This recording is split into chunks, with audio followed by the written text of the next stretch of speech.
Alright, welcome to the Betting Blaze with Ilotbet. Today we'll be talking about the UEFA Champions League and of course the Europa League 2 as well. But we'll be focusing more on the UEFA Champions League for today. Arsenal, defeated Real Madrid 2-1 at the Santiago, Bernabeu. It was a crazy moment as 4 teams have now qualified for the semi-final of the UEFA Champions League, chasing the European glory. And that's why we'll be talking about the UEFA Champions League today with my guest on the show, Laddie, David, and Truth. Guys, how are you feeling today? Yeah, it's something to be happy about, and I still feel so happy inside of me because I just can't wait for face PSG in the coming week. Laddie, David. Look at this young man here, all excited. I mean, I'm happy for him. In a long time, Arsenal has not, gotten to that. Forget about that peak. Forget about it. They've not gotten to that peak. But then beating Real Madrid home and away, trust me, it's a big one for the Arsenal team, and I've always rooted for them. I mean, they should at least get an European trophy.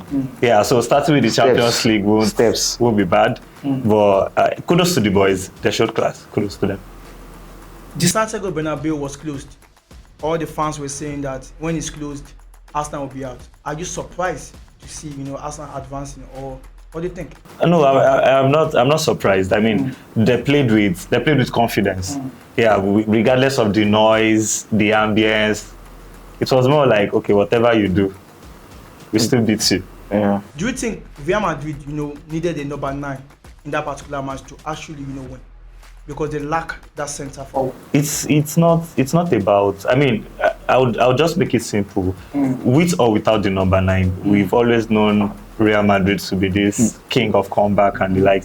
But this game between Real Madrid and Arsenal, like I told someone during the first leg, I said Real Madrid did not play like the Real Madrid we used to know. I'm not saying Arsenal is not, playing well, but I'm just saying that expectation we all had from Real Madrid was not there. But they do have a number 9. Mbappe is playing 9 for them. Even if it's not his natural position, he's still good playing 9. You are saying the Real Madrid lack of number 9. Arsenal is using Merino as number 9, a midfielder, not a winger.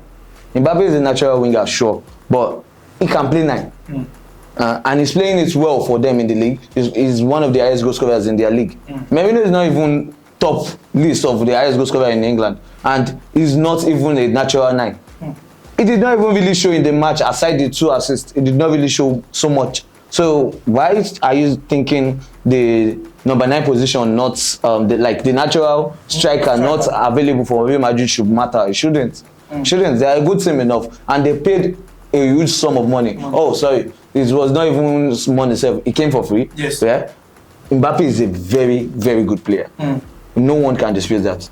So, do you think the angle that because it seems all of them are playing the same wing, right? Vinicius are playing the same wing. Rodrigo seems to be playing the same wing, and like what Couture said, if there was Joselu, probably it would have been a different game entirely because that was the centre 9. Even if Joselu was present, there's still a 101 possibility that these boys would still not do well. Because it's more like the ball is mine, I need to score. So there is no synergy. Okay, fine, I get it looks like they are all playing on the same position. But there should be an understanding that, this is a teamwork, not an individual effort. Yeah. It's a collective effort. So I guess that was what was lacking. I don't know, but then Arsenal came out victorious. And more focused. Were you expecting more from Vini Jr. yesterday? I wasn't really expecting much. I mean, with a team like Arsenal, and we all know they're in form at the moment, 3 goals ahead. Come on. Well, he celebrated after scoring that goal from the mistake from Saliba. I was like, who is leading? I think for the celebration, to me, I think he's trying to show that you guys can't beat us in our home. But we did. Regardless of the scoreline yesterday, whosoever qualified to the next round is always at the top. So even if they had won Arsenal 2-0 or 1-0 or Yeah. 2-1, whatever yesterday, it still changes nothing. There's no point. So that celebration to me was just, I don't know what to call it. Unprecedented. For real.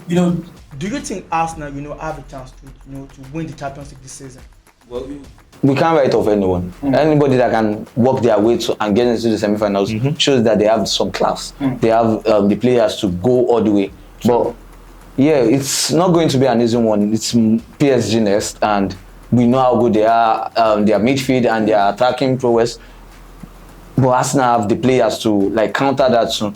And if they can play the same way they've played them in the group stage, or the same way they play Madrid, go all into the game and try to win the game, there's high chances that they will beat PSG. Then we can talk about going into the final and facing whoever qualifies between Barcelona and Inter Milan. Lolade, do you agree with him? Because I realize that PSG have the same style of play with Arsenal. They can hold the ball. We can see their midfielder talking about Neves and also talking about Vitinha. I'm talking about the experienced man too at the midfield, Fabian Ruiz. These guys are connecting very well and they are holding the midfield so very well. And the ability that Aston Villa had against them was putting a long ball, throw down long ball. And Arsenal is not a long ball, game people. They play tiki-taka. Let's play together like a team. Do you understand? PSG is playing the same pattern as Arsenal. They have same style of play. Do you think that can be an open floor for PSG, like an open game, like we can do it? Well, in my opinion, there is nothing like someone doing the same thing as another person. There would always be a loophole. We can dress alike, we can maybe talk alike, but you would always notice something different about this other person. What are the differences? You see, I noticed something about the Arsenal team.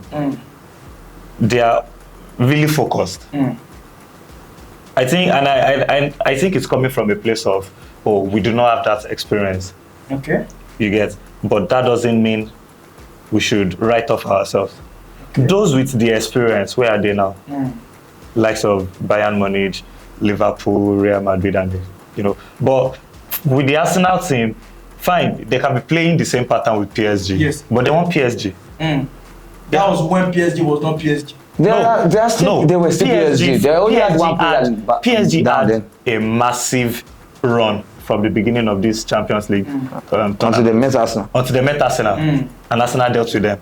Arsenal literally dominated that match on that day. So I feel it should be easy for Arsenal to advance for the next round.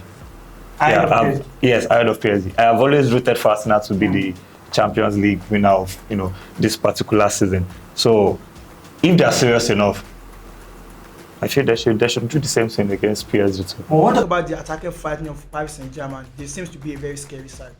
Talking about Bakola, talking about Doué, and of course, Gaston and Dembele.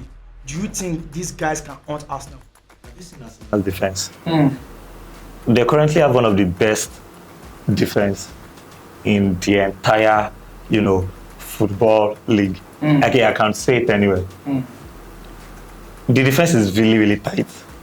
And they know fully well that, we have some killers at the front. You get, but hold your home. That is the mindset that I've seen from them. So what do you think? Arteta, is now being recognized as one of the best at the moment because he's performing very well at Arsenal. Can you consider him as one of the best coaches in the world right now? Yeah. I would say Arteta is one of the best, even though he hasn't gotten the trophies or hasn't gotten to the stages that will give him all those trophies yet. But this is a season to show that he's class. You get, he has to complete this season and not bottle it like they have been saying for the past 3 seasons. So if we cannot win anything this season, then we can say, Arteta might be so good, but not with the Arsenal team. Yeah. Now talking about Real Madrid, is there something special that Real Madrid should have done last night that would have spiced things up instead of posting on social media that we can do comeback? Yeah, I think they should have focused more on practicing or getting ready for the match rather than going on social media and trying to play mind games, because the mind games now didn't show up to work.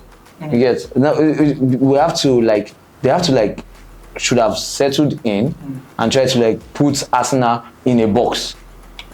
Try to play them into the box, and I didn't even get why they didn't start Modric, because it was like he's one of the best passers we have. You know, I feel like they started him in the first leg, and there's nothing to show like, for it, so they felt like, okay, let us put him down first. Sometimes changing your team doesn't guarantee you winning. That's why Arteta benched all of these players in the Premier League match, just because he doesn't want to change his team.